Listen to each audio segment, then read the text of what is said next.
Yeah, SKN St. Polten, which is the Oh, team you in said it Austria. wrong. Dan, correct me. Go ahead. Sportclub Niederösterreich, St. Pölten. Okay. I wasn't going to get that. Third Degree, the Third Degree Net Podcast. Third Degree, the Third Degree Net Podcast. Third Degree, the Third Degree Net Podcast. Third Degree, the Third Degree Net Podcast. Third Degree, the podcast, is brought to you by Soccer 90. 25% off site-wide for all Third Degree podcast listeners. Just use the promo code Third Degree, the number 3 RDDEGREE on soccer90.com. I can spell. Well, hello there, FC Dallas Curious fan. Welcome to another amazing edition of Third Degree, the podcast. Hi, I'm Peter. Hello again. And with me, again, as always, are my two buddies. First, Dan Crook. Long time, dude. I mean, it's been a minute. Congratulations on the spelling thing there. Yeah, I got it done in one take, too. So You I'm really pretty did. proud of myself. Yeah, Normally we do at least 5 or 6 just to say hello. yeah, Or that's if true. it's just me and Buzz, maybe. And there he is, the jolly laughter of your hero and mine, editor, founder of ThirdDegree.net, the amazing Buzz Carrick. Come in, Buzz. Hi, Peter. After a couple of weeks of interview podcasts, it's nice to have everybody back together. Nice to see both you guys. Yes, I agree. It would be fun to sit around and talk about our little football club Dallas again for the first time in a while. It's funny because we've been talking, any of the conversation about the club has been about really what the club is super kick-ass at, and not really about any of the on-the-field stuff. And so I think really, because we haven't talked about it, at least not on the podcast at any great length, is the sale of Brian Reynolds to Roma has been finalized. The kid got on a plane, arrived in Rome. I am so blown away by this. It's a week later, and I'm still spinning over the fact this 18-year-old kid went from walking around Stonebriar Mall one day to getting out of a super kick-ass SUV in front of all the press playing for Roma. I just can't wrap my head around it.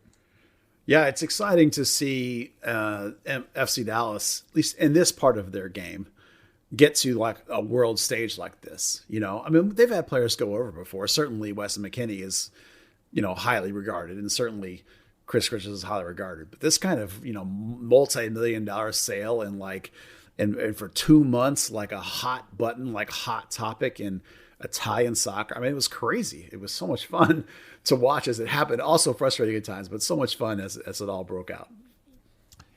Dan, I'm trying to wonder if ever in your life, living over in England, you had a signing of a player out of an academy that, that was somebody you were this close to, that you talked to on a regular basis. Did that ever happen to you when you were over following Luton Town? No, I mean, a few I went to school with, but nothing like, not buddy-buddy. The thing about the Brian Reynolds deal, because I've seen, comparisons to Weston happen and even Chris Richards. But in my mind, the Brian Reynolds sale is fundamentally different and on a different level than all of these other kids. It's different from Chris Richards because we didn't really ever see. I mean, the number of people in this area that saw Chris Richards play for Dallas at the academy level is pretty small, right? He'd been here for a very short period of time, and not a lot of people even knew who he was. The deal for Weston is very similar. Weston was never even signed to a pro contract with Dallas. Even the Reggie deal is different because Reggie ends up playing multiple games, for an entire season or so for the pro club.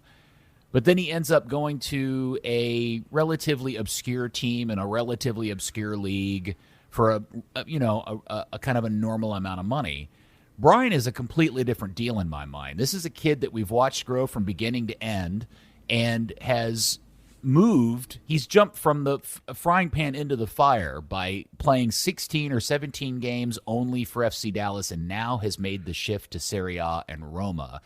And that, to me, introduces a whole level of different sets of risks and expectations and how much time you think he'll get. I just find all of this fascinating, and I don't know how many. This may become the norm for this club, But it is a very different deal, and I don't think you can make it's not an apples to apples comparisons to anything that's happened before.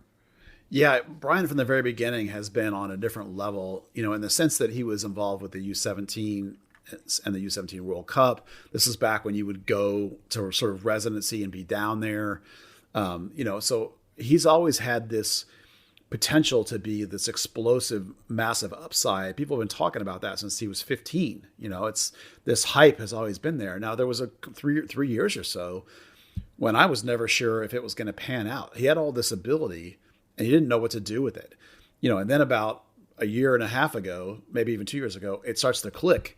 And in training, we're already seeing that he's doing incredible things, and he's already very difficult to beat one-on-one. Team defense is a different idea, but one-on-one, you can see the explosiveness going forward. And people saw it with North Texas. And so scouts knew, and the people that watched video knew, and these clubs all knew. And then the minute they actually saw it happen in MLS and sort of verified that because MLS is a higher level than it was. Now, it's not top 5. I'm not saying that. I'm just saying that, like, to prove that you can do it in MLS, that was like flicking the switch, like, oh man, it's real. Now it's real. And that was all it took was, as his dad said on the podcast last week, after 2 games, some teams were like, oh yeah. And then after 5, they were like, for sure, we're in. And they started calling and started throwing money down. And it was incredible, just incredible to see the hype. And again, no one's buying him for now. They're buying him for what it's going to be. And that is a stratospheric, hypothetical upside that could be there. It's just unbelievable. Yeah, it's kind of interesting. America's the United States has become kind of this the new hotbed of talent, I guess, where teams can buy not crazy expensive players that would can single-handedly bust a transfer window, but you can get really great deals that can pan out. Someone like Alphonso Davies is the prototype of it all. Only 16 million, which for a team like Bayern was peanuts. Particularly when you get to Italy or Spain or England, the media attention is just incredible. There's so much pressure there. If FC Dallas think that we say bad things, they would really benefit from speaking to Roma now. So to have that ability to say, hey, it's for the future. Okay, it was your 8.5 million euros or whatever it was. But we stash him away. He's going to be protected in a way that maybe a Reggie Cannon isn't, albeit on a much smaller scale with a smaller spotlight down in Boa Vista. So I wonder, and Buzz, I'm gonna jump from one part of this subject to another here in a minute, directly asking you questions about your involvement in this process as you followed it along. But before we get to that, what I really want to know is, do either one of you agree with me on the idea that what Brian's choice to go to Roma arrives with a serious amount of risk that maybe he may not have faced had he chosen to go to Club Brugge, which is the Belgian club his dad clearly indicated in his interview with Buzz was really pushing hard to get his rights? Bruges would have been the safer middle step. He would have walked in and started. The competition would have been is better than MLS for Bruges, but it's not as good as Italy, of course. There would have been some guarantees in terms of playing time. There would have been some competition he could more easily handle. Roma's going to be a much deeper into the pool, but as Dan said, the club is looking to protect him in the sense of that they're not going to throw him right in the fire. They've got a guy who's, I think, in his early 30s or maybe right at 30. It's going to play another half a year or maybe a year, and then Brian's going to be the guy if things go the way they think it's going to go. So it is a more dangerous move, but it's less dangerous than if he would have gone to Juve. If he'd gone to Juve, it would have been even more of a risk, and at least Roma has some level of guarantee in the sense that they plant, he will be in the Roma team, where the Juve thing, he'd have been thrown into the starting lineup of some teams at the bottom of the table, not in Juve's house. So, Buzz, I'm going to ask you a series of questions. I'm going to kind of turn the table and interview you here. I hope you don't mind, because, look, it's pretty clear that you were very glued in. You had a direct one-to-one conversation going on with his agent, also his father, Right. and I think you had other sources going on at the same time. So I'm interested in your perspective and some of the stories that are tied to this, because I do think a lot of it is fascinating. But my number one question for you is, Buzz, do you personally, based on everything you know, the negotiations, the offers, the opportunities, his skill level, everything you know about Bryan Reynolds as a player, did he make the right choice to go to Roma? Yes, I think so. Italy is a league that has a extraordinarily high level of defensive play in it, and the club he's chosen is one that where he has a little bit better of a chance to be protected, as I said, not like Club Brugge would have, but the level is higher here. Now the club's invested a lot of money in him; they're going to protect that investment. So, in terms of making Bryan Reynolds a better player, really, this is one of the best choices possible. Could Juve have been better? I think it could have been if he could have gone straight to them.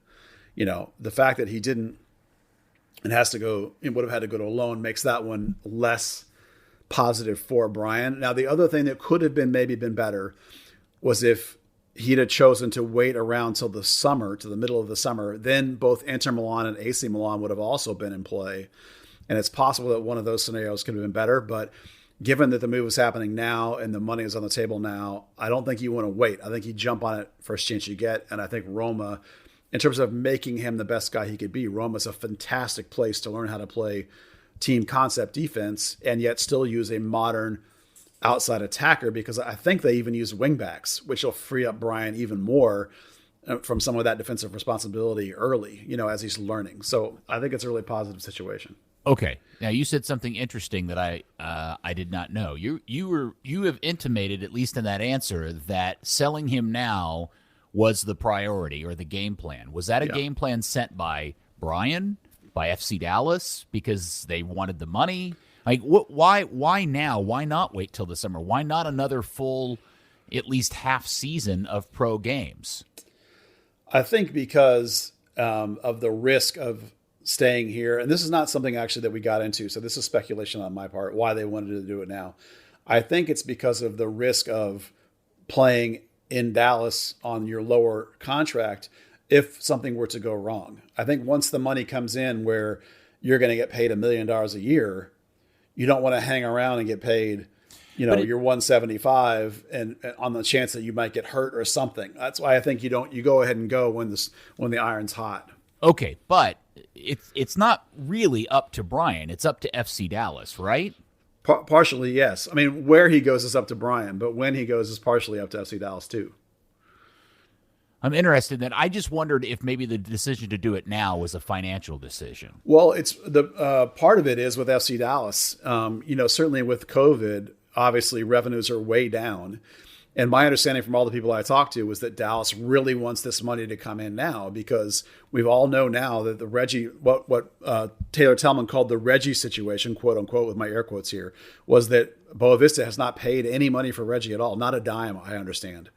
So when they're going to get that money from Boavista, who knows? It might be until they sell Reggie, which could be who knows when that might be. If you even get it then. So Dallas, between the revenue losses from COVID and the problem of not getting any money for Reggie, needs money. They already had bought a couple of players, and all the signs I'm getting are that they want to bring in the third DP player. So they needed Bryan's money to come in now instead of in the summer. Now I know what you're going to ask me, so go ahead.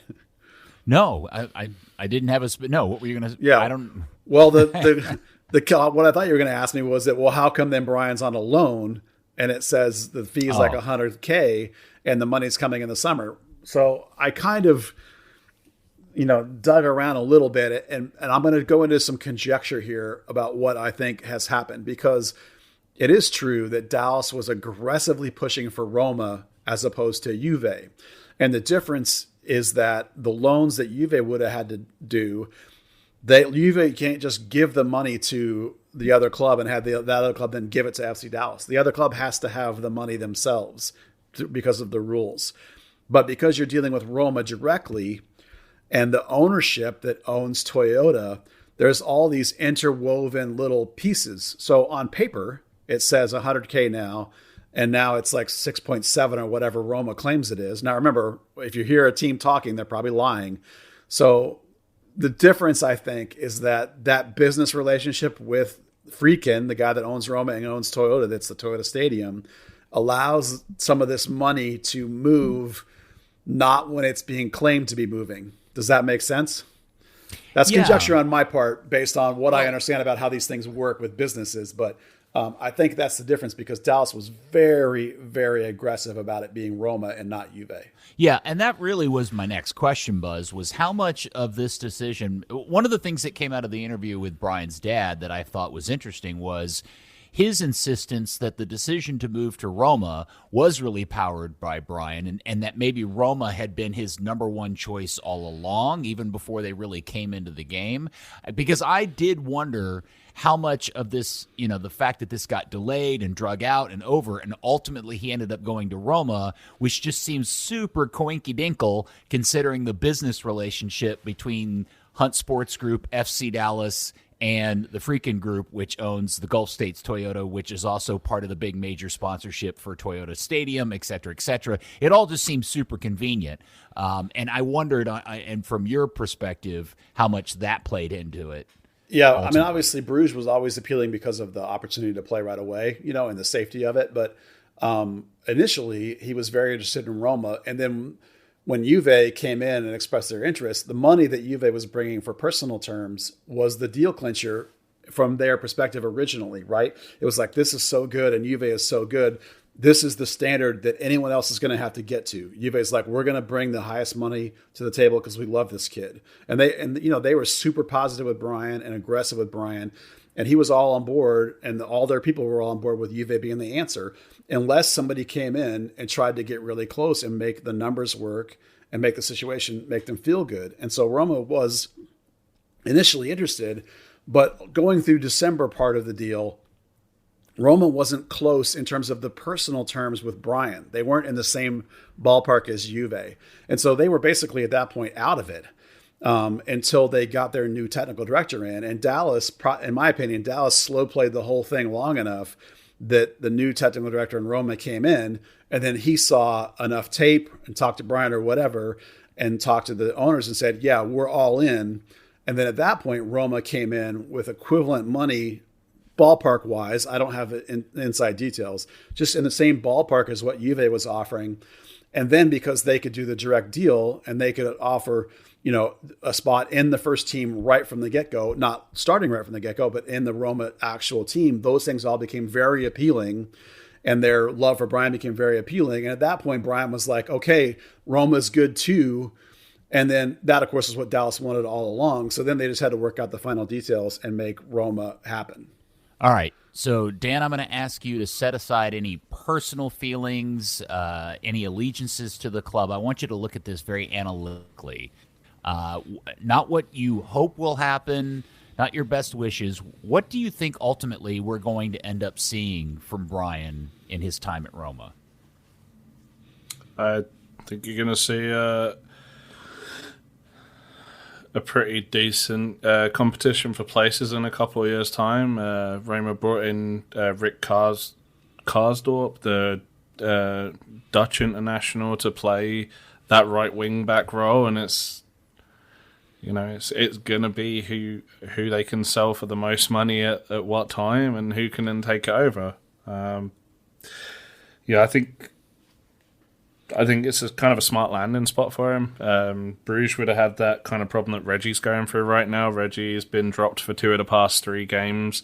People are talking about he's not getting forward enough, he's not putting crosses in, he's not really contributing to the attack, and suddenly, all the talk of him moving on is quietened down a lot. So at least, where Brian's landed, he's secure for a couple of seasons. There's one thing to add that's appealing about the Roma versus Juve would have been, is that the market for a player Juve is selling, if let's say Juve decides they want to sell and Brian wants to move on someday, the market for players that Juve is selling is like 5 teams. Right? Mm-hmm. I mean, who can afford a Juve player? Whereas Roma, in the current landscape, Roma has a larger audience and a larger set of teams to which they can sell. So that also is an appeal to, I would think, to Brian and his team. Yeah, definitely. Even in the loan market, you're gonna have a broader range of options than with Juventus. Yeah, I'm interested to know how quickly we see Brian appear anywhere for Roma on the field.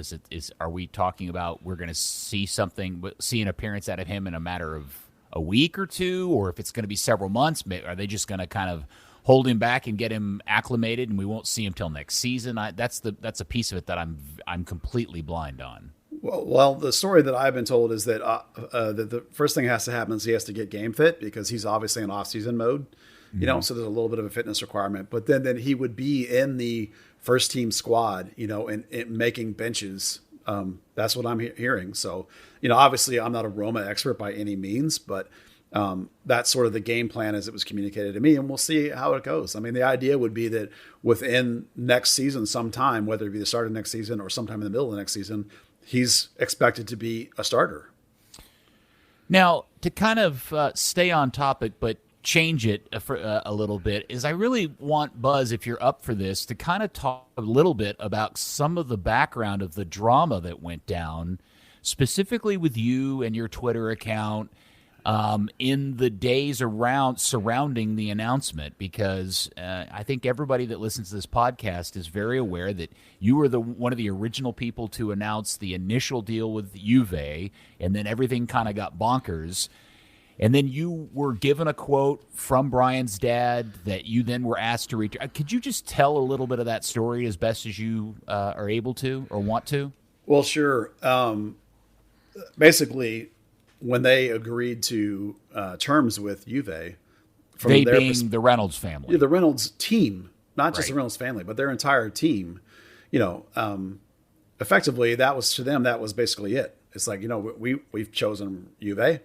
So now it's just up to the teams to work it out. And people may not know that in general, we in this business get quotes from agents and get quotes from PR people all the time. Like if you get a quote from FC Dallas, from Dan Hunt, he didn't always write that. A team spokesman sometimes will put stuff out. You even remember, to make an analogy, that Reggie talked about the team bringing him a quote that they had wrote that they wanted him to read after the national anthem thing. Right. Yep.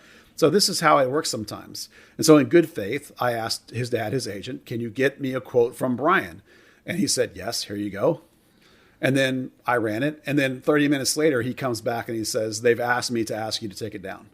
So I think it was... They being FC Dallas. I don't know. He never would clarify. And I even asked him to clarify and he wouldn't clarify. So I don't know who it was. Now, my assumption is somebody somewhere wanted to keep the doors open, right? That even though they had agreed to personal terms, whether it be his agents and his teams or whether it be FC Dallas, they didn't want to close the door. They didn't want other teams to stop bidding because then the price goes up, the pay goes up. Nobody wants to be committed to Juve. So that's basically what happened, is that, and I don't like taking stuff down, but I try and maintain relationships with somebody. If they give me something and then later on they change their mind and ask me to take it down, I will if I feel it's appropriate. And in this case, I felt it was appropriate, so I took it down. Well, and in fairness to you, Buzz, you got done wrong hard because either Brian individually or was told to posted something on social media that essentially caused people to think that you had just made up the quote right. out of whole cloth, and which created its own bizarre drama and scramble that ultimately led to his father kind of stepping up and going, hey, guys, I gave Buzz the vote. This is my fault, whatever, and kind of absolved you of any question in that. And I look, at the end of the day, what I find interesting about all of this is that it's new for most of us, right? Like going through this kind of global soccer marketplace is not something we've all dealt with a lot, but it's a business and it's a dirty business, and not everybody comes out of this, happy. And I can see from FC Dallas's standpoint, if you publish a quote that they weren't prepared for and they're still negotiating deals, why that would freak them out. Yeah. Well, to be fair, I don't know the other side of the coin on any of that stuff. Technically, it's true that I did not talk to Brian himself, but that's pretty standard practice. And I don't know who wrote that. I mean, I read it. It didn't sound like an 18-year-old kid wrote it to me, but what the hell? He didn't write it. we all know the club wrote it and said, put this on your Instagram account. I mean, and even if they don't want to admit it, I don't blame them because I understand the sensitivity of the timing and everything. I would have been pissed too if I had been in their situation. Well, and I was pretty pissed. I mean, I had to come back pretty hard and be like, you've got to cover me, because I look like trash here, and I pride myself on being accurate and being right, so it was pretty upsetting. It was a rough day, but in the end, whatever, crap happens. So I totally understand why in the context of the moment, it was, the quote was presumptuous or too far in advance or whatever. I get all that, particularly because in the end, that ended up not being the deal. There ended up being too many stumbling blocks with Juve in terms of these two other loans that they had tried to work out, in terms of what was going to work for FC Dallas. The thing is that the player gets to decide where he wants to go. You can't make a player go somewhere. He has to say yes. You see how players run off in the middle of the night and force the hand of the team, right? So it happens. The same thing is true with this. You can't make a guy go. If he doesn't agree to a contract with the team, he's not their player. So it's all, Juve wanted to do the terms with Brian first and then work out the thing with the team second. Roma went the other way around. Roma tried to work out the thing with the team first and then tried to come with Brian, and then it wasn't enough and they were out and then they were back in. So it was a complicated, very dramatic roller coaster of a situation. And I think we all got there in the end, with our skin intact, when for a while there I was worried about it. Now, I've never asked you this question on the pod or in private, but I am interested in knowing, have you talked to anybody like Dan or anybody else at FC Dallas about this during the process? Would they talk to you about it at all? The only conversations we get right now with FC Dallas are on Zoom calls. So the only thing we get is the quotes that appear in articles from MLS or the quotes that we get on Zoom calls with Andre and with FC Dallas. And, there was a call with Andre maybe, 4 or 5 days or a week before the deal actually got finalized, before I reported it being finalized. Mm-hmm. And at that point, he said, Brian's our player. We're planning on him being here. There are teams that are interested, but nothing is concrete. Yeah. That was literally like a week before it was done and dusted to Roma. So like I say before, if a team spokesman is talking, more than likely they're completely lying or you're only getting part of the story. They're spinning. They're never going to give you the 100% cold truth because they can't. It can impact negotiations. So the answer is no, not really. Not in a situation like this. Dallas likes to keep this kind of transfer stuff really, really close to the vest and really, really quiet. I'm not 100% sure why, because you can see the other teams leaking stuff like crazy. When you see leaks coming out of Italy from Fabio or whatever, that's Juve. When you see stuff coming from Sam or Pablo, that stuff coming out of the New York office, or it's coming from a domestic agent, not in this case with Brian's dad, but you see another thing coming out of a writer that's in Rome. Well, that's Roma leaking stuff. So there's leaks all over the place except from FC Dallas. So and there were times where there were leaks that happened that clearly had come out of the FC Dallas office, which I thought was hysterical given how much grief they were giving people for leaking stuff. Everybody leaks stuff. It just depends on who your sources are. And I don't get much these days from Lucci and or Andre. I don't have, and maybe it's partially COVID's fault that I haven't been able to sit down and talk to those guys as much as I have coaches and TDs in the past. But, I'm not quite there yet with those guys calling me and texting me. And right now I'm limited to Zoom calls, to get stuff from them, partially because we can't go to practice, Well, I'm personally glad that he ended up going to Roma. I love the Roma brand, and I can't wait to order my ever so sweet, slightly off-white Brian Reynolds Roma secondary shirt, because I think those are pretty kick-ass. Now, speaking of leaks, I don't even know if this is a leak, but the club still hasn't officially announced it. The loan of Che to Bayern Munich, it's done, right? Like, that's happened, but we haven't heard it officially from FC Dallas. Well, I got it twice from sort of mid-level kind of sourcing, and then I got it another time from a really, really, really good source. It's real. And then, when Tom his little sister texted you. No, just kidding. No. Well, I mean, no. But, that kind of level, someone that would know, you know what I mean? Yeah, I get it. Yeah. So, and then Bogart had it who works for the league. I mean, like, if that guy's got it, come on. Why there's not an announcement on this one it's hard to fathom since, it's clearly happened. I mean, it had to be done, a week ago on the last day of the window. So it's like what they're waiting for. I have no idea. Hey, Dan, is Mr. Che ever going to end up playing for Dallas, or is he one of these that just kind of is built in the academy and shipped off as a custom order to a European club? Well, I hope so. He's a bloody good player. And, always searching for that Matt Hedges replacement when the GOAT himself gracefully ages out. Yeah, this loan ends in June. But does his passport help that situation at all for him? Oh yeah. Oh, absolutely. Yeah, he has citizen rights. He can do what he wants. No, but I mean, if he wanted to stay, if Byron was like, "Holy crap, you're awesome. We want to keep you." The fact that he's got a passport, but he's only 17, could then foster him doing it, huh? They could sign him today. He's a German citizen. All right. Which is yeah, okay, that's kind of what I wanted to know. And that was the other thing, because I've heard other people on a national level ask this question. Can one or both of you explain how he ended up having a European passport? It comes from his mother's side of the family. And I know that they frequently spend time in Germany, like during the summers when he was young. I don't know if they ever lived there full time. But there's enough of a family sort of connection that they would go back to the same place. It's Hoffenheim, strangely. And he would actually on my understanding, what I've been told is that he actually had trained with Hoffenheim on and off, as a youth when he was there in the summers. He would go train with them. So, there's some level of family connection. I haven't asked for specifics, but it is from his mother's side of his family. I do know that. So, Buzz, my time spent watching Mr. Che is pretty limited. Just a couple of moments here with North. You, on the other hand, know him pretty well. So I'm wondering, were you surprised to find Bayern was like, hey, we think we want to give you a little bit longer run here with the famous German club?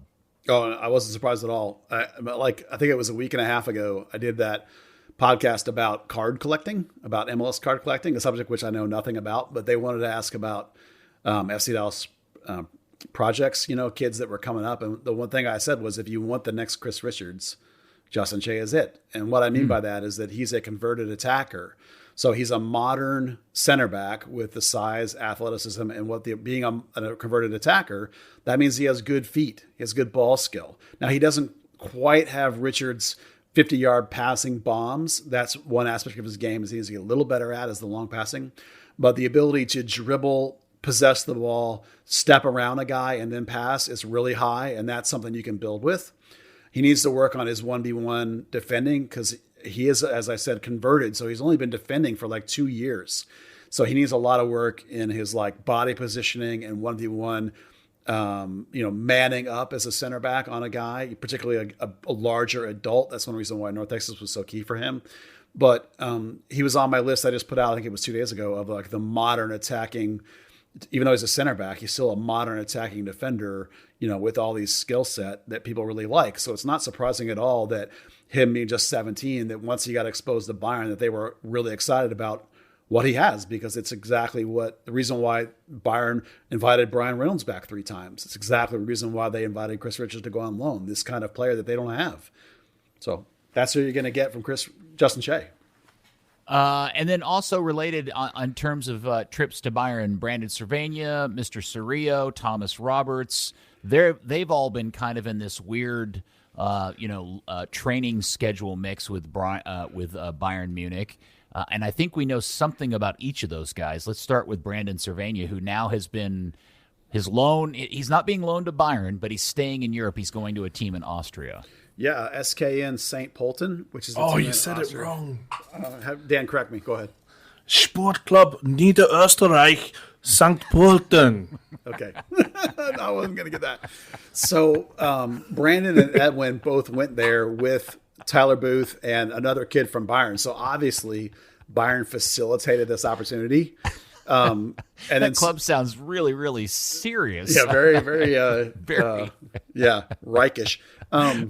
So they've decided to sign Cervania on loan. Now, Cerrillo, the problem for him is that he apparently picked up a muscle injury right after he arrived in Munich, which is why he's in none of the photos that they put out from training. Because basically he got there and like the first day in, all of a sudden he's out and he couldn't train. He was just rehabbing. That kid has no luck. He has no luck. And then he went to Austria and the same thing. He still had the muscle injury. And so they probably were hoping he could get better. And I guess he didn't, because as far as I know, he didn't do anything when he was there. And so he's back.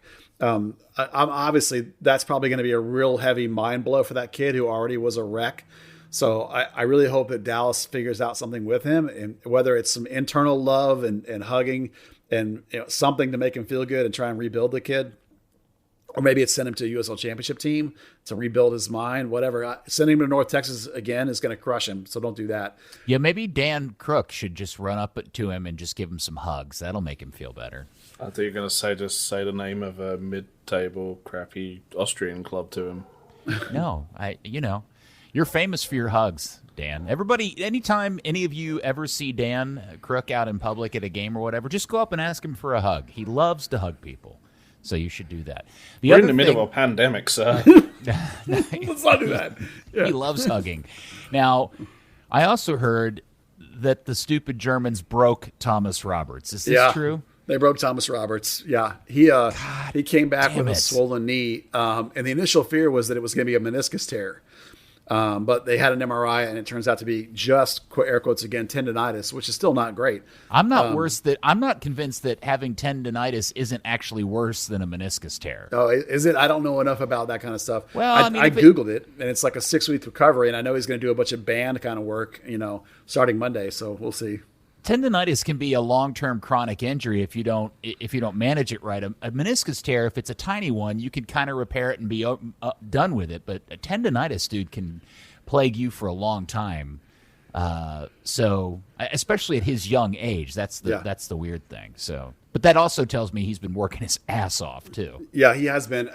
The thing I want to say about Thomas is that basically since the middle of last season, when he sort of started taking responsibility for himself, like he finally realized that Dallas wasn't going to do it for him, which is huge, right? You have to.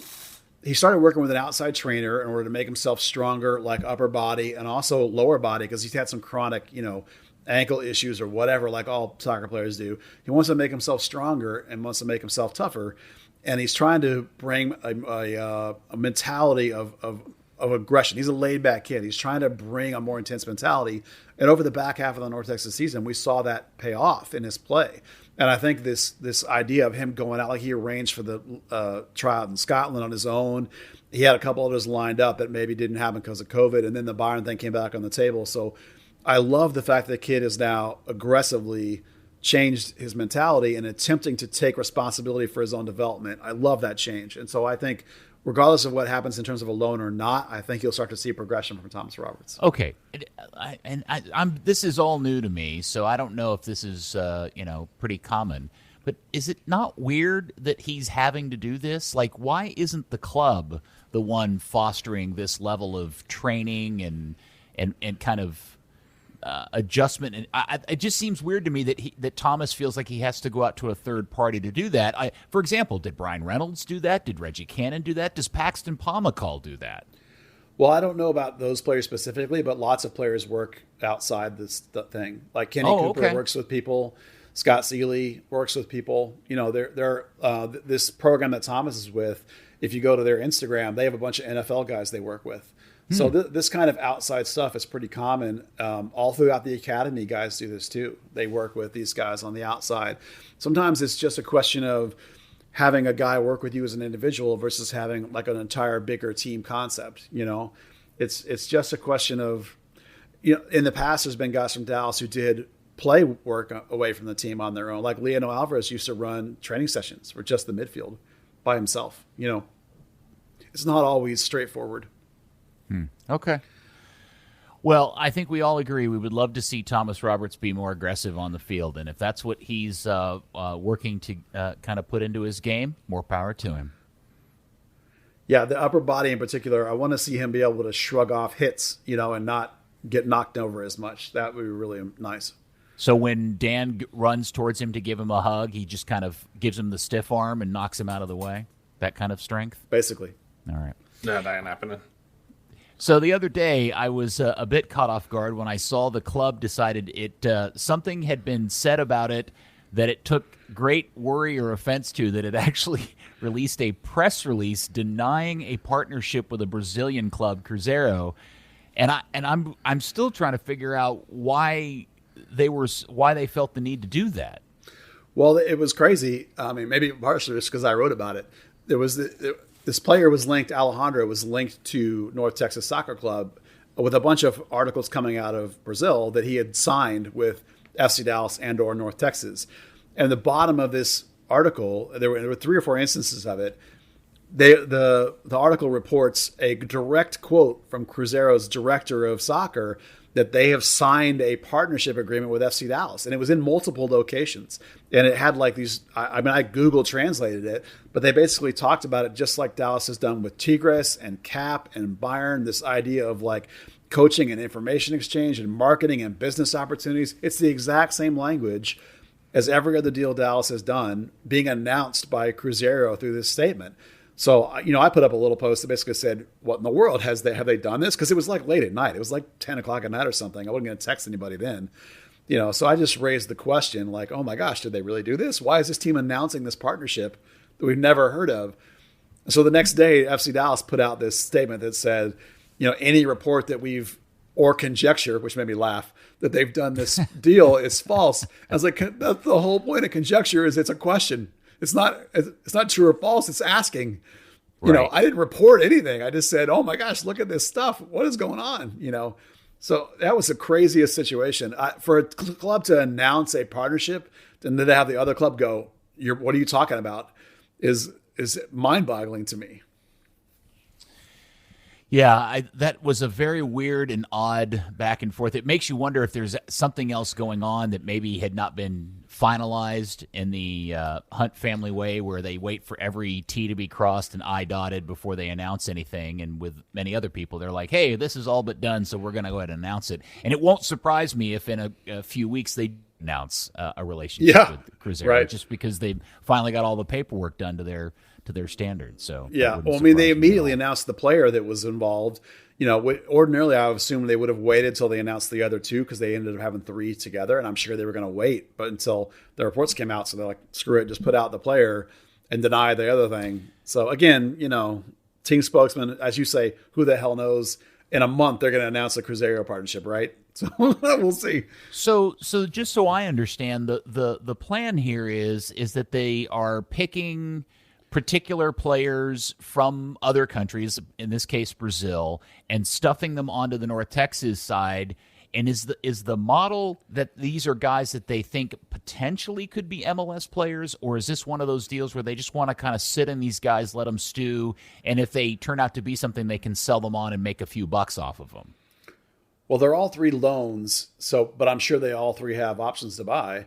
So it's kind of, if you will, it's like a long-term tryout in a sense. This is the other part of the question I didn't get to. I forgot to include. Is this simply a maneuver to improve the roster for North Texas?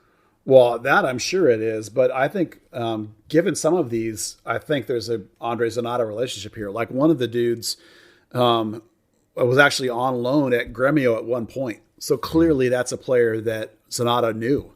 The guy hurt his knee apparently, and Joe Carmona had actually tweeted out that when his original loan to Gremio had a $4 million buy in it before he hurt his knee. So I mean, that's obviously a player that Zanata knows has like this potential upside and has lost value because of this knee injury.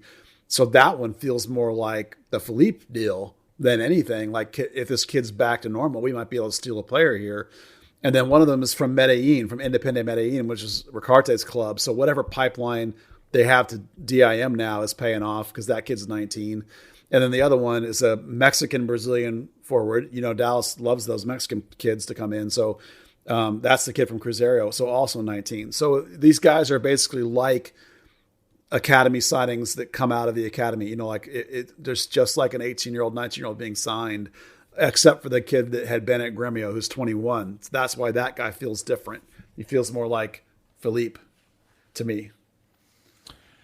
Dan, anything you want to throw in about player acquisition, sales, the business side of this before we get into the other topic, the next Not so topic? much the sales, but the partnership. I do wonder if maybe there's an element of everybody knows Andre from Gremio and his brothers at is it Fluminense or someone Palmeiras. else? Palmeiras, that's the one. Kind of similar to the idea that Roma didn't want, ultimately Roma wouldn't want Brian Reynolds saying, yeah, I'm really excited for the idea of Juventus. They want to sell the idea of he always wanted Roma, Juve always wanted him though. That's the cutoff. Maybe there's a similar notion of not tying Andre or the club just to Cruzeiro, but trying to branch out a little bit more and keep ties kind of sweet with Palmeiras and Gremio and whoever else that he's kind of concocting relations with. Well, since the last time we talked, the business of the CBA has come and gone. I swear I don't think that the potential of a lockout had even been broached the last time all three of us were together. So this is a brouhaha that is, like I said, come and gone, and now it's been extended. And, look, the owners got exactly what they wanted out of this deal. They were happy to give a few concessions out of this, but it was the extension of those 2 extra years, which was absolutely what the ownership group wanted, and that's why they enacted the force majeure clause, and they got what they wanted. And this players, once again, I think probably didn't come out the winners out of this. Yeah, I only have really one thing I want to say about it, and I know Dan dug into the numbers a little bit, is that you and I, Peter, have talked a lot about the changing landscape in media in general, and I really think this whole league is not on great footing right now. And I'm convinced, and what I was convinced of from the beginning, and the reason why I thought at the most we were looking at a month delay, and we're going to end up with a 2-week delay. I thought that once the league communicated to the players the numbers and how bad it was, at least what they were willing to show to the players, that the players would, in the end, give in. Now, they don't have a lot of leverage, but I'm not surprised, given my feelings about the landscape, that this has happened the way it happened. So that's really my only take on it. And I know, Dan, you and I talked a little bit about the numbers. I'm sure you probably want to dig into that a little. Yeah, I mean, you said that there were, sorry, Pete, you said there may have been some concessions. Looking at the numbers, there really weren't. The players conceded a lot in that June renegotiation. They took some significant cuts and they pushed back some things that were akin of even bigger cuts. So they've been forced to do that yet again. So, you could in some ways look at this year as they're, probably 20% down on what they should be. There is going to be, just looking at the way they've kind of stretched out that what was originally a 4-year CBA into a 7-year now with the 2 renegotiations. There's going to be a year where the senior minimum salary, is about $20,000 lower than it should have been. It's just the things that kind of haven't made soccer in the United States necessarily a viable thing to the quote unquote best athletes, and they're just kind of being drawn out a little bit longer. Yeah, Garber again today was quoted claiming that the league will lose another $1 billion overall over the course of 2021, which is what he claims the league lost last year due to the pandemic. And I'm really frustrated by the fact that he keeps saying this, and there seems to be little to no push from the media to get him to be more transparent as to how he's coming about that number. Like, what does $1 billion represent? Because that's an insanely huge number for a league of this size. And I want it for 2 reasons. One, because it just answers the question of, really, $1 billion? Are you sure it's $1 billion? Because that just doesn't seem right. And 2, I think it would also provide a level of transparency for anybody who wonders about the legitimacy about how this league is structured and how difficult it is to make money and what it is ultimately trying to pull off in terms of growing itself as an entertainment option in this crowded sports and entertainment market in this country. And two, just the overall dollars that are at stake here. And I really wish they put some thinking into really showing publicly how they arrived at that $1 billion for either side of anybody asking the question. So there was something on the last year. There was Bob Foss, the executive director of the Players Association, did a media call when they started slinging mud at the very start of this, and his big contention was they sat down in June, they looked over the books, and they did conclude together there would be $1 billion loss. And they negotiated the deal, and they accounted for it all. And then the owners came back now and invoked the force majeure clause. And then up until really the last couple of days, we're talking about this is about previous money. So there was definitely, the Players Association has audited it and agrees that there was $1 billion last year. It's just, is that going to be the case again this year, as Garver says? One of the biggest hits that nobody has talked about, I think, is Soccer United marketing. SUM has basically probably essentially dried up to zero. And that for a long time, SUM is what has propped up Major League Soccer, right? And because all these foreign teams now can't come here on tour. You can't have these big exhibition games. You can't have these, you still have U.S. national team games, kind of. We have well, you don't have the Mexico games, which is their big money earner. Yeah, none of the international stuff. The Mexico's at the Cowboy Stadium. The big sum money that everyone rips U.S. soccer for, allowing MLS to control all the money, right? That's what's been propping this league up, and that's now effectively gone down the crapper. So that's a big, huge blow. And the one thing I noticed, which was mind blowing to me, was the minimum budget number per player for the reserve players. Right now it's at 60, and over the course of this thing, it's going to go up to $97,000. Just think about that. The minimum reserve player, bottom of the roster, 30th guy, minimum, $97,000. Do you remember what it was 15 years ago? Oh, it was like $13 an hour. It was $12,000 for the year. Like Matt Behnke was on guys like that, who's now went to law school. You don't blame him when he's getting paid $12,000 a year. So basically, North Texas players now get paid what MLS players did 15 years ago, and MLS players are going to approach by the end of this minimum, smallest guy, worst guy, $100,000. So that's an insane change. I mean, it's kind of weird with the escalation of it all because it is a massive curve. Like it's 63.5 now. It's going to go up to 71 by 2024, and then it starts getting steep by the point where they're probably going to end up renegotiating it again. Right, and I think the other element that doesn't always get considered by everybody is that the league is, and not for every club, but like if you go and follow the story about FC Cincinnati blowing out $13 million for a Brazilian kid that most of us don't know of, but obviously has some sort of pedigree or resume worth $13 million, is that the league is making an effort to bring in talent to the league to improve the quality. And they're trying to do this in the midst of everything else that's going on that's also taking money, that's keeping the money from flowing properly. So there's so many elements to this. And the other thing, Buzz, that you mentioned earlier, Andy and I have talked about this on the radio show for months now, and I'm only now starting to see other people in soccer media bring this up, is just the reality that the next great media deal for Major League Soccer, that I have no doubt in my mind the leadership of this league has been counting on being a mega deal forever, just doesn't exist anymore. Like, everybody should just be prepared that unless they merge with Liga MX, the next MLS media deal in 2023 is only going to be maybe modestly better than what they've got now.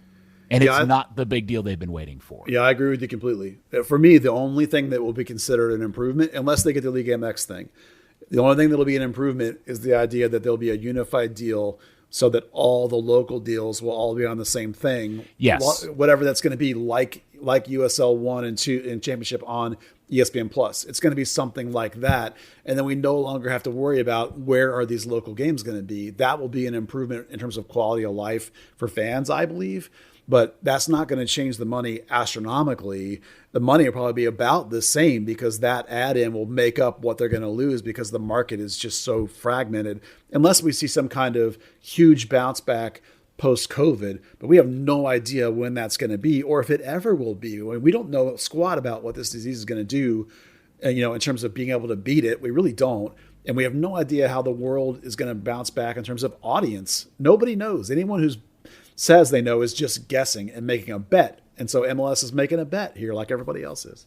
Yeah, and the other element is the technology part of it, like some sort of streaming solution that unifies everything and does bring in a new set of advertising and subscription revenue could change it. But I'm just saying fundamentally at this point on this date, February in 2021, that next great MLS media deal that we all assumed was going to be worth hundreds of millions, if not $1 billion or whatever over the course of the deal, doesn't exist anymore. And the owners are having to take that into consideration too. Yeah, I would look for something that looks a lot like the USL deal, ESPN Plus, or somebody else's app, Fox's app. I mean, who knows what, but something like that for the bulk of the games, 1 or 2 games a week on national TV like they are now, not much different. So out of the announcement of everything done is that they have announced that the season will start a little bit later, April the 17th. Camp will start somewhere around the beginning of March.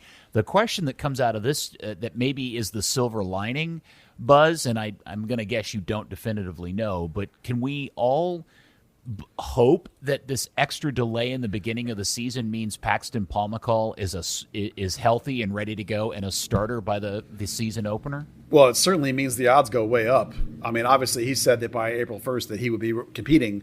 So if you add 2 more weeks, so much the better, right? I mean, camp will open probably around March 6th. That's the same 6 weeks timeline. So, these guys are all working though. It's like just because they're not in camp doesn't mean they're not working out and training and pushing. And Paxton has already talked about how he's been in rehab. Even when you interviewed him, he talked about how he was already running, right? And Matt Hedges told me once that he takes like a week off and then he's back at it, when the season ends, because you have to come into camp fit. You can't come into camp not like they used to do and then get fit. You got to be fit when you walk in the door. When I talked to Eric Quill the other day, he said that they're going to start their camp off, just as an example, with tactics like right away. There is no. Now, he knows that he's going to have guys that'll be less fit because it's a lower level, but he knows that like right away, it's all going to be about tactics and not like crushing everybody. You're supposed to be taking care of that on your own. So it's a landscape pushback helps Paxton for sure, because this will actually be the latest start in club history, even later than the very first season, which was April 14th. So this will be the latest start ever, which is amazing. All right. Now, we did mention the $13 million deal for FC Cincinnati's signing of the Brazilian goal scorer Brenner. The window is open. Are you foreseeing, or Dan, have you heard anything about Dallas making any additional moves? I heard moths coming out of a wallet. Yeah, well, as I said before, one of the things that I kept hearing from people was that Dallas needs the Reynolds money to do whatever they're planning to do, like the next thing. So the window just opened today, and it closes May 4th. Now, remember, if you don't know, I know you two guys know, but for our audience, it's the inbound window that matters. Like the European windows are closed, but that doesn't have to do with Major League Soccer. Players coming in can come in starting today through May 4th. So I think with Dallas having an open DP spot and all this chatter I keep hearing about, boy, they need that Reynolds money because they're going to do whatever they're going to do. All the signs for me are pointing to them signing one more player. There was even an article that popped up on MLS's website maybe 3 days ago where Donato was talking, and he said specifically, almost all of our deals are done. So he definitely left the door open for like one more. And so hold on. Let's speculate. Let's play the game speculation.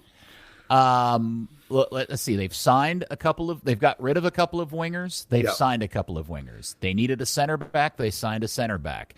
They've got their badass, 6'8", whatever you want to say. They've got, unless maybe and they've got Jara playing up top. What is the position? If they were going to make a deal that all of us went, hey, all right, FC Dallas, what would it be? Well, right now, I think it's a left wing. I want it to be a 9, but I don't think it's going to be a 9 because they're paying Franco Jara $1 million and because Jesus, and I think he's going to be back as a false 9 again, and they've got Pepe, So if you look at left wing, like Darth Hader, as I like to call him, is a right wing. That's a right side thing. Left wing is either Paxton, who's coming off the injury, so we don't know. Freddie Vargas, who's like 21, whatever, from Venezuelan league. That's a junk league, so you have no idea if he's any good or not. And then they got the kid out of college, Khalil. So it's like none of those things are like, woohoo. Those are all like, right? So to me, left wing is the spot. So maybe that pushes Paxton to really have to beat a guy. Maybe Paxton slides in the middle some, whatever. I still wish it was a 9, but I don't think it's going to be a 9. I think it's going to be a wing. Okay. Unfortunately. And Dan, could you, for the audience, try to imitate what the sounds of moths flying from a wallet sounds like? I think it was Buzz's, which should probably turn into a radio drop for the kick around, honestly. Yeah, it probably should. Yeah, we'll have to make that happen. And we're also closing in on our favorite time of year, the introduction of new jerseys. And since we last talked, I think we can all finally share that it's been pretty obvious that we've known it for some time that the new away jersey is for FC Dallas will not be white. But Buzz, why don't you discuss what we think what it will be? Well, it's pretty clear, obviously, that as of about last March, April, that we knew that it was going to be powder blue from all the people that talked to us, that was going to be the thing. Dan at the time did that mock-up based on what was the current template that has now changed, which was last April for April yeah, Fool's Day. Yeah, well, that was the fun bit for us, was that we put together everything we knew, which was the powder blue, the template at the time, some trim that had some red in it, and maybe like the Rangers we had heard. So some sublimation kind of pattern in the fabric. We took that as a hoopish kind of thing, like they did with the deconstructed Texas jersey, flag jersey.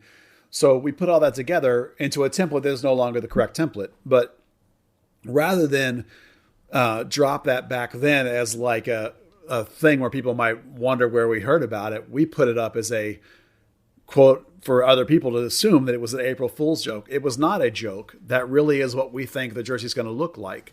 We just did it on April 1st so that people would so meta, Buzz. I know. I'm telling you, man. I know. We're such kit nerds. You posted something that you didn't want to be an April Fool's joke on April Fool's to make people think it was an April Fool's joke, only to later position yourself as we knew this a year in advance. Yeah, we never said it was a joke. Right. If you go back. So the reason we finally admitted that that's what we've heard the jersey is going to look like is that Dallas rolled out on their Soccer 90 store the quote kickoff jersey for this season, and it's powder blue. It even has the red and the blue. It's a T-shirt, not a jersey, right? It's a T-shirt. Speaking of which, is anyone else wearing theirs right now? Mine is on the table behind me. Oh, mine's right on me. Yeah. I haven't ordered. It's a great looking shirt. Don't get me wrong. I like it. No, it's cool, and I'm super excited about the idea of powder. Now, do we have any idea if the whole kit is powder blue, or are they going to have the ability to wear white shorts, navy shorts? I don't know, red short, or socks and short combinations with it. Have we heard anything about that? I have not. I've only heard. The only shadow we ever got was the jersey. All those elements, and all those elements came from different places, and we pieced it all together, like Dan always does, like we always do. And I'm sure when Dallas starts dropping the hints, like they do, if they do that we'll probably get one that's even closer to what we think it's going to look like. But I mean, I would love to see white shorts with it and then red socks. I mean, that would be ridiculously hot. But I just want us to do like we did 2 years ago and cause an internal panic at FC Dallas. Yeah. Because they thought we had a picture of the actual jersey. That was Dan's reunion kit mock-up that panicked everybody when they were like, I literally got calls the next day like, who leaked that to you? And I was like, nobody, Dan just made that. I was like, yeah. So I do wonder what they thought when we put that thing out last April, if anyone was like, holy crap, because it's not going to be exactly right because the template changed, but and I mean, God forbid, you're the template expert, Dan. What do you what do you think will be different in the final version versus what you posted a year ago? So I don't really know if that was a real template, to be honest. Last year there was a release. There was a leak of a potential Charlotte FC jersey that was basically that template. So I did something based off of it.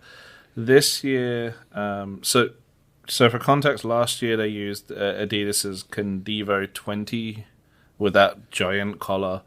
That was so unpopular that it's been retired after 1 year, which never happens. So Atlanta United are getting the 2021 version of that, which has like a funky shaped Nike looking collar.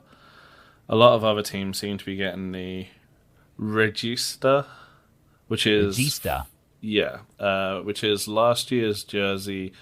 If you've ever seen a team wear jersey, there are a couple in USL League One who have they have these weird white hexagons on the sleeves. Well, it's based on that. So that's the type that Philadelphia and New York Red Bulls are going to use. Okay. And then the rest of them just seems to be like a plain template. Yeah, there's three of them that have a rounded neck, which I haven't seen on any of the templates. Yeah, that's just like a plain thing they've been doing. So LAFC get that, LA Galaxy get that, and a couple others. So we've seen the two Galaxies, we've seen the Red Bull, we've seen the Philadelphia, we've seen the Atlanta. I love Pablo calling it the banjo jersey. That's a trash jersey. That is such a weird. They were so desperate to put 5 stripes, and when the image that got showed makes them look all like wavy and wonky, like they're out of alignment from each other. Yeah. I'm sure they're it'll also. Better. This is going to aggravate you, Peter. They're also the only team that's going to get a third jersey, and it's going to be maroon. Yeah, I've heard that too. That's ridiculous. Which did lead me to a whole question, because we've heard this thing, and Merritt Paulson was commenting even about this whole 100,000 sales and how that's not fair depending on the size of the marketplace. I did wonder, in the history of a club, in its current branding state, how many MLS clubs have sold 100,000 of their jerseys total, and then you're going to take like their academy and youth out of that, right? So I have to believe the number of teams in MLS that have sold 100,000 jerseys, both home and away, collectively since the beginning of their brand, has to be less than maybe 5. Boy, yeah, it's got to be few. I mean, Dallas only has 5,000 kids in their system. Even if you included them, over 10 years, you'd only get half of that. I just don't think. I think people think 100,000 is not a lot. It's a tremendous number of shirts to move. I mean, you think if FC Dallas were to do it, that's 4,000 jerseys per year, every year. Yeah, there's no way. You look around the stadium and they don't sell that many. No, I mean, it was only a few. It was 2014. The Adidas had said that the sales were that bad. They weren't allowed to sell shorts. They weren't allowed to sell socks. They weren't allowed to even have long sleeve jerseys. So the club tried to put together like a petition / pledge thing, and the league or Adidas came back and said, if you get 500 people that will say they would buy the jersey, we will stock it next season in long sleeve. They didn't. Yeah. Yeah, we've always heard that Dallas is, if not the lowest, one of the lowest terms in jersey sales, and the Hunts always blame that on hoops. And I it's clear that when they've gone away from hoops, that didn't change. So, it's just it's the size of the fan base. It is what it is. Yeah.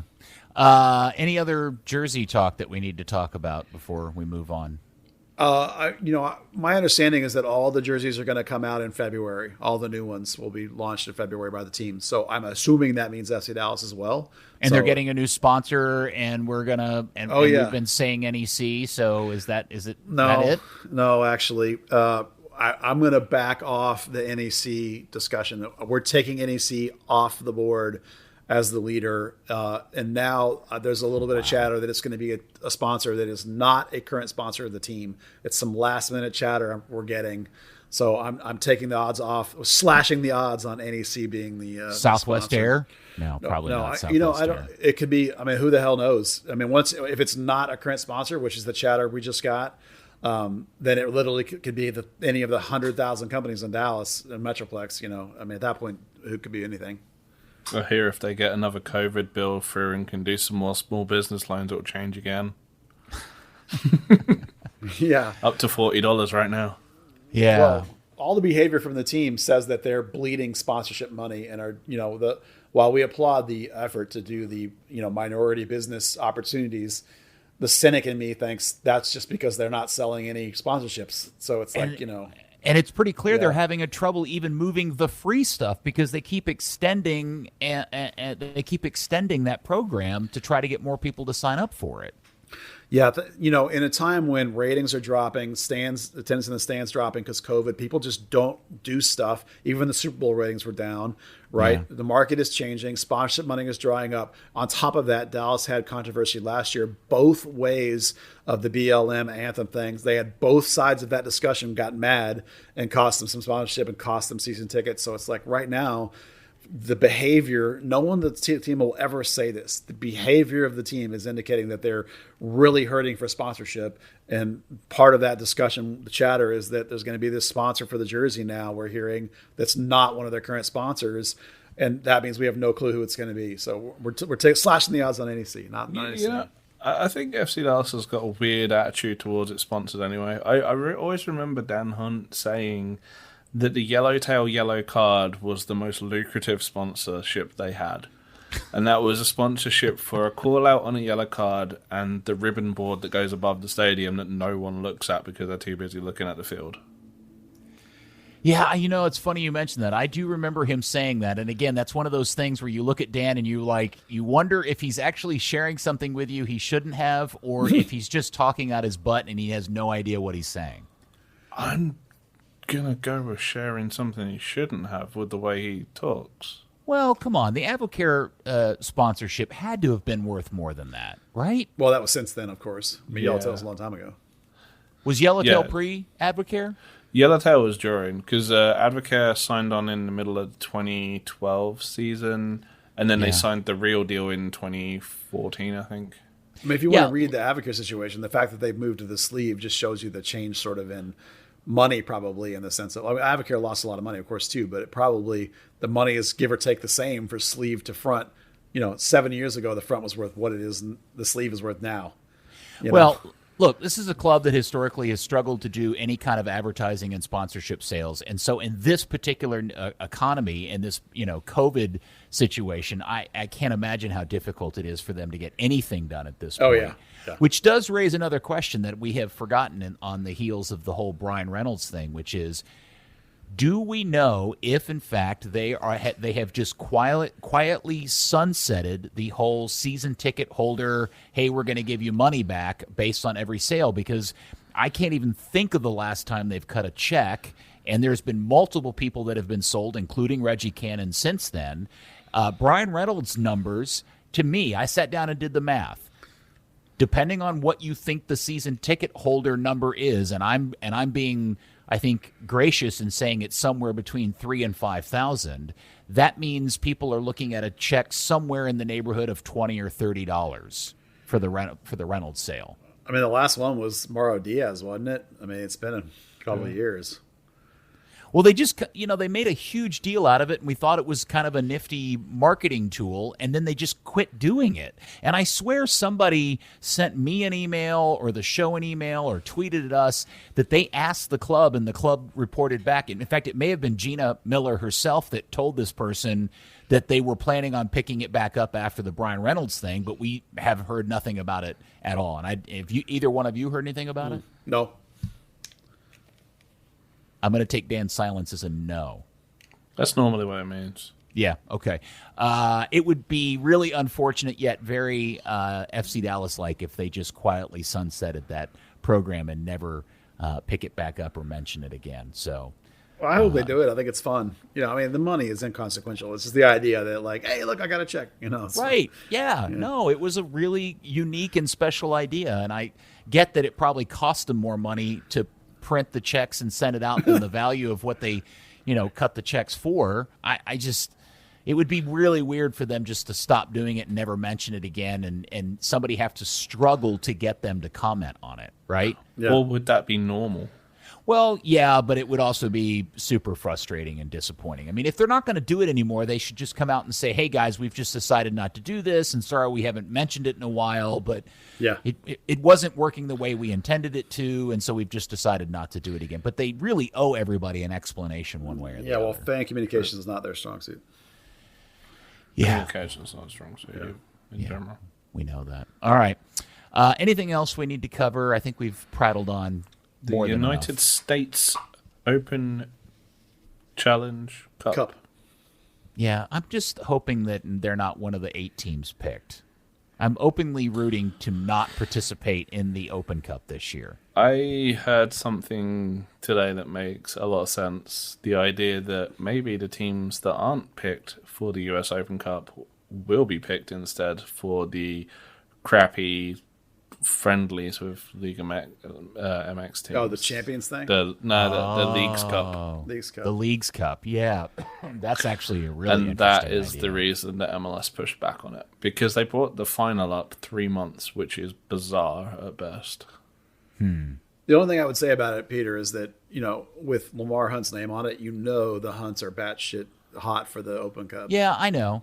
But look, if there was with the limited number of teams and the added games and an already compressed schedule, they've won it before. You know me, guys. I'm MLS Cup or bust. That's it. That's all I care about. I don't care about selling players. I don't care about winning Champions League all I want is a Barton MLS Cup to stand and have my picture taken next to. That's all I care about. Zero. That's it. And so I don't want anything getting in the way. But if it means playing an Open Cup or playing in this Leagues Cup thing, then I don't. Maybe you pick your poison. If Dan's right, it's one or the other. Which one would you rather have? And you can't say neither, but that's not the question. The question is, if you can only pick one, which one are you picking? Are you asking me? Yeah, you, Peter. Oh, then I'll take FA Cup because then you can play those. You can play those games and get some kids out there and take them a little less seriously and have them mean a little bit less in terms of the and impact go see all of the those season. sweet lower division English stadiums. That'd be cool. Lower division what? You said English? No, yeah, English? you said FA Cup. Oh, again. I did say FA Cup. I watched FA Cup today, so I have FA Cup on the brain. Yeah, U.S. Open Cup. I'm with you. I would rather play the U.S. Open Cup. Yeah. It's kind of crazy because this was going to be the year for DFW teams with the Vaqueros, Diablos, and Rayados, and it's pretty likely there's going to be 0. Yeah, the Rayados Cup running ending on this title. That stinks. They have 9 years in a row. I mean, I don't know. I know, like they're talking about, this is like easier for everyone and whatnot. This seems like it's going to be a massive financial problem for US soccer because you're going to have a lot of clubs that have qualified or through the open qualification that now want their entry fee back. And if I owned a club that had lost out in said qualification, I'd be like, well, I didn't get a fair shot at it because even if we'd have won, we'd have just been picked out of a hat from what did they get 2 out of 9 for the one that North Texas is in. Well, it's 4 out of 36 for those 3 teams are the only ones left. Yeah, I mean, 32 teams are going to be out. And it's even worse if there's a contingency plan where they eliminate the first round, and then it's only going to be 2 out of 36 teams at that level. So more than likely the 3 Dallas teams are hosed unless for some reason draw the really lucky chip and get that one of those 4 spots. Yeah, I mean, Diablos and Rayados are competing directly against each other. Rayados technically get pulled out of a different hat for it. Well, no, they lumped all the open division into the same hat. That's NPSL's lumped in with all those things. For this I thing. thought they separated MPSL. Not for this plan. No, D3 is the NISA and USL 1, which is, that's the level above the open division, which is NPSL, USL 2, Rayados, all that stuff. So, yeah. Either way, sucks. All right, boys. Anything else? Going once, going twice. No, that's a lot. I mean, that's already an hour and a half, Peter, so that's plenty. I have to go eat dinner now. Dan, thank you for joining us today and being so funny. Thank you for coming back. No, I love talking football club with my 2 buddies. And Buzz, thank you, my friend. Yeah, it was great to get the band back together. I mean, I think some of those interviews were terrific, but I'm glad that we got enough news to do a podcast. I thought the Reynolds interview was fantastic. It was a lot of fun and very insightful to hear his side of the story and all the things he had to say. I thought that's super good value for the Third Degree podcast listener. Way more than any of us 3 knuckleheads bring on a week-to-week basis, for sure. Well, thanks. Don't forget, Third Degree, the podcast, is brought to you by Soccer 90. 25%. 25%'s a lot, guys, off site-wide for all Third Degree podcast listeners. You just go type in the promo code Third Degree, the number 3 RDDEGREE, over at soccer90.com. And did I hear right that maybe shorts are also available and I just don't know it? I'm not looking in the right place? Yeah, 100% they have shorts. In fact, the manager told me for you to call him directly, and he would make sure that you got taken care of. Excellent. I love collecting soccer shorts. All right. Well, thank you, FC Dallas Curious Fan. I hope you enjoyed it. We will speak to you next week on another edition of Third Degree, the podcast. Powder blue, everything. Third Degree, the Third Degree Net Podcast. Third Degree, the Third Degree Net Podcast. Third Degree, the Third Degree Net Podcast. Third Degree, the Third Degree Net Podcast.